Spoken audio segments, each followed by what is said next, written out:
Assalamualaikum warahmatullahi wabarakatuh. Kembali lagi bersama kami di DLS Channel. Jangan lupa subscribe, like, dan komen. Mari tonton sampai selesai, supaya tidak gagal faham. Menteri Pertahanan Prabowo Subianto adalah salah satu sosok yang tidak bisa dilepaskan dari berbagai prestasi yang diraih Kopassus. Ia pernah menjabat sebagai Komandan Jenderal Kopassus periode 1996 sampai dengan 1998. Kopassus adalah bagian dari Komando Utama milik TNI Angkatan Darat atau TNI AD yang memiliki keahlian khusus, yakni bergerak cepat di berbagai medan tempur, menembak tepat sasaran, serta melakukan pengintaian anti-teror. Peran Prabowo yang ikonik adalah saat terlibat dalam operasi pembebasan sandera Mapenduma. Seorang jurnalis TVRI yaitu Effendi Sun yang saat itu sedang bertugas meliput operasi militer Mapenduma, mengenang bagaimana Prabowo sebagai Danjen Kopassus memimpin pembebasan sandera.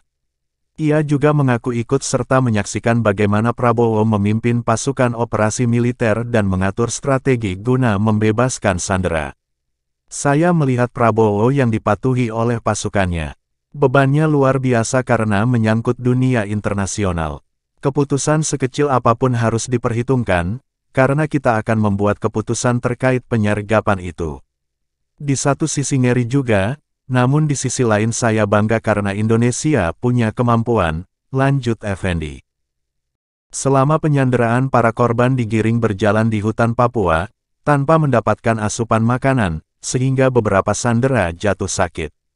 Prabowo mendengar situasi tersebut, ia langsung pegang kendali operasi untuk menggerakkan pasukan, seperti melakukan pengintaian melalui jalur udara yang dilakukan secara berkala.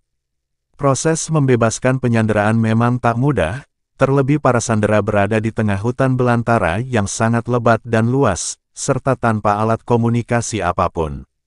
Akan tetapi, di bawah pimpinan Prabowo sebagai Danjen Kopassus kala itu, ia terus melakukan operasi dan tekanan kepada pihak penyandera.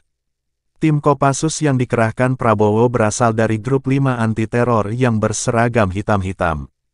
Pada saat itu, pasukan Kopassus juga dibantu oleh Kostration 330, 328, dan 327 Jawa Barat. Batalion 514 Brawijaya, Batalion 742 Trikora, Penerbat dan TNI AU. Perjuangan Prabowo dan pasukannya akhirnya membuahkan hasil. Para tawanan berhasil diselamatkan, meskipun 2 orang sandera tewas di tangan OPM atau Organisasi Papua Merdeka. Tak hanya itu, kiprah Prabowo dalam mengharumkan nama Indonesia di dunia internasional juga patut diacungi jempol. Ia adalah sosok di balik ide cemerlang pengibaran bendera merah putih di puncak gunung tertinggi di dunia Everest. Prabowo mengamanatkan tugas tersebut kepada Serka Purnawirawan Asmujino dan Brigjen Iwan Setiawan.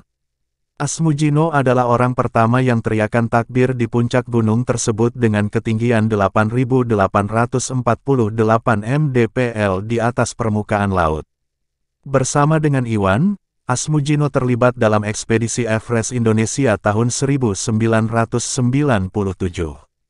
Pada tanggal 12 Maret tahun 1997, sebanyak 10 personel Kopassus mendaki puncak Gunung Everest melalui jalur selatan.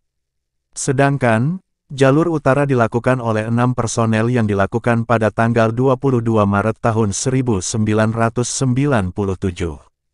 Berbagai risiko hidup dan mati memang dihadapi para pendaki. Namun dengan semangat juang dan tekad yang tinggi, merah putih akhirnya berhasil dikibarkan di puncak gunung tersebut. Itulah perjuangan Prabowo Subianto yang jarang diketahui oleh orang banyak, semoga ada manfaatnya untuk kita semua.